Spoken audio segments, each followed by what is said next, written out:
कभी सोचा है कि एक नन्हा सा बीज कैसे एक बहुत बड़ा पेड़ बन जाता है? या फिर एक अकेली कोशिका, एक सेल, कैसे एक पूरे इंसान का रूप ले लेती है? कमाल है ना? इसका जवाब छिपा है जीवन के उन गुप्त आर्किटेक्ट्स में, जिन्हें हम ऊतक या टिश्यूज कहते हैं। तो चलिए आज इन्हीं की शानदार दुनिया में उतरते हैं। तो आज का हमारा सफ़र कुछ ऐसा रहेगा। सबसे पहले हम समझेंगे कि ये कोशिकाएं आखिर टीम बनाती ही क्यों हैं। फिर देखेंगे कि पौधों और जानवरों के डिज़ाइन में क्या फ़र्क है। उसके बाद दोनों के स्पेशल टूल्स यानी उनके ऊतकों को करीब से जानेंगे और आखिर में देखेंगे कि ये सब मिलकर क्या जादू करते हैं। चलिए कहानी शुरू करते हैं एक बहुत ही बेसिक सवाल से। सोचिए, अगर कोई शहर बनाना हो तो क्या बस सारी ईंटों का एक ढेर लगा देना काफ़ी होगा? बिल्कुल नहीं। इमारतें बनेंगी, सड़कें बनेंगी, घर बनेंगे। ठीक इसी तरह हमारे शरीर भी काम करते हैं। जरा सोचिए, अगर शरीर की हर एक कोशिका को अपना सारा काम खुद करना पड़ता, खाना भी, सांस लेना भी, चलना भी, तो दिल कैसे धड़कता, हम सांस कैसे ले पाते? ये तो हो ही नहीं सकता था। यहीं पर जरूरत पड़ती है टीम वर्क की, और इसी टीम वर्क का नाम है ऊतक। ये प्रकृति का एक शानदार आइडिया है, काम का बंटवारा, बिल्कुल एक फैक्ट्री की तरह, जहाँ हर कोई अपना अपना एक खास काम करता है। वैसे ही हमारे शरीर में कुछ ऊतक हमें चलने में मदद करते हैं, तो कुछ सोचने में और कुछ खाना पचाने में। अच्छा, अब हम ये तो जान गए कि ऊतक क्या होते हैं, तो आइए अब ये देखते हैं कि प्रकृति ने पौधों और जानवरों में इनका इस्तेमाल कितने अलग अलग तरीकों से किया है। वही दोनों के जीने का तरीका ही एकदम अलग है, तो जाहिर है उनके ऊतक भी अलग ही होंगे। किसी पेड़ को देखिए, वो एक ही जगह खड़ा रहता है ना? तो उसे तूफान में भी टिके रहने के लिए मजबूत सपोर्ट देने वाले ऊतकों की जरूरत होती है, जिनमें से कई तो मृत होते हैं। अब एक चीते की कल्पना कीजिए, उसे तो शिकार के लिए दौड़ना है, इसलिए उसके ऊतक लचीले और जिंदा कोशिकाओं से भरे होने चाहिए जो ऊर्जा दे सके। बस यही फर्क उनकी पूरी बनावट तय कर देता है। तो फिर एक पौधे के पास अपने काम के लिए कौन कौन से औजार होते हैं?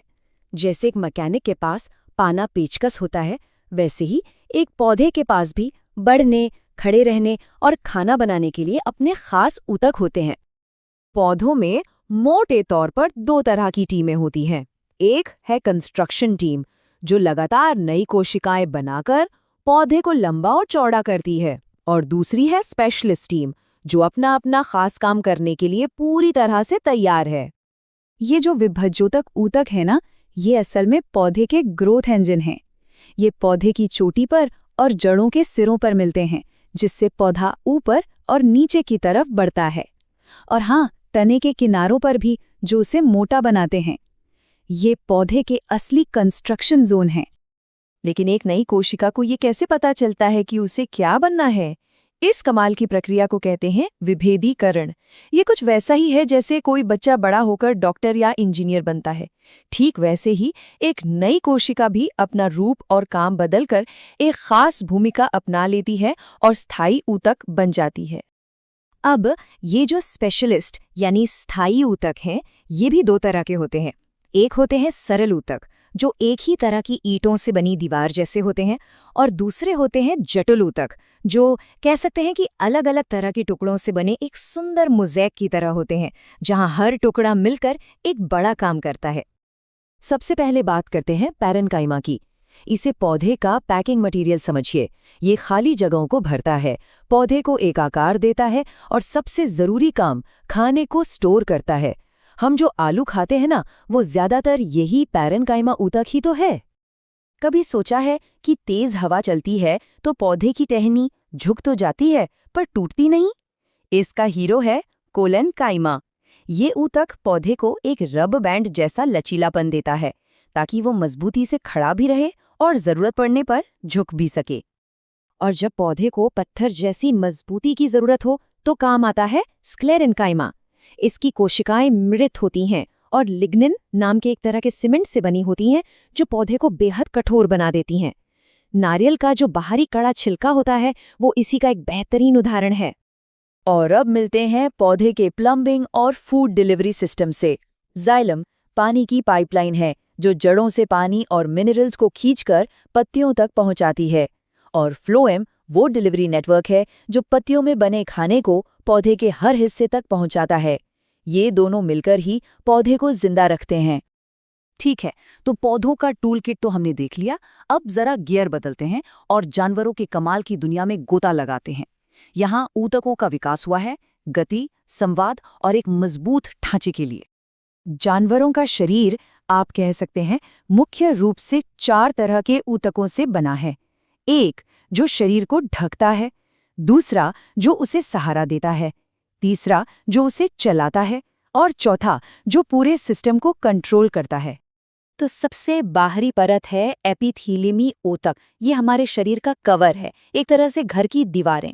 हमारी त्वचा से लेकर हमारे अंदरूनी अंगों की परत तक सब कुछ यही ऊतक बनाता है। इसका काम है हमें बाहरी दुनिया से बचाना। अब बात करते हैं संयोजी ऊतक की। देखिए, ये सिर्फ शरीर का कोई गोंद नहीं है जो सब कुछ जोड़कर रखता है, बल्कि ये शरीर का वो जादुई मटेरियल है जो हर जरूरत के हिसाब से अपना रूप बदल लेता है। इसकी रेंज देखकर कोई भी हैरान हो जाएगा। एक तरफ ये खून की तरह तरल हो सकता है जो पूरे शरीर में ऑक्सीजन पहुंचाता है, और दूसरी तरफ ये हड्डी की तरह ठोस हो सकता है जो हमें एक ढांचा देता है। सोचिए, खून और हड्डी दोनों ही संयोजी ऊतक हैं। इनकी खासियत ये है कि इनकी कोशिकाएं एक मैट्रिक्स में बिखरी होती हैं। पेशीय ऊतक ही वो शक्ति है जो हमें गति देती है, मूवमेंट देती है। रेखित पेशियां हमारी मर्जी से काम करती हैं, जैसे चलना या हाथ उठाना। चिकनी पेशियां अपने आप काम करती रहती हैं, जैसे पेट में खाने को पचाना। और सबसे खास कार्डियक पेशी, ये सिर्फ दिल में होती है और बिना थके पूरी जिंदगी धड़कती रहती है। और आखिर में शरीर का सुपर फास्ट कम्युनिकेशन नेटवर्क, तंत्रिका ऊतक। ये न्यूरॉन्स नाम के खास तारों से बना है जो बिजली की रफ्तार से संदेश भेजते हैं। इन्हीं की वजह से हम सोच पाते हैं, महसूस कर पाते हैं और फौरन कोई एक्शन ले पाते हैं। और एक मजे की बात, एक न्यूरॉन 1 मीटर तक लंबा हो सकता है। तो हमने ये सारे छोटे छोटे हिस्से देख लिए, पौधों के भी और जानवरों के भी। पर जब ये सब एक साथ जुड़ते हैं तो आखिर बनता क्या है? ये छोटी छोटी ईंटें मिलकर कौन सा महल खड़ा करती हैं? यही तो संगठन की असली ताकत है। कोशिकाएं मिलकर ऊतक बनाती हैं, ऊतक मिलकर अंग बनाते हैं, जैसे दिल और फेफड़े, और अंग मिलकर बनाते हैं एक पूरा शरीर, एक पूरा जीव। यह सोचना ही कितना अद्भुत है कि कैसे ये अनगिनत छोटे छोटे हिस्से एक साथ मिलकर जीवन का निर्माण करते हैं। सोचने की, महसूस करने की और जीने की क्षमता।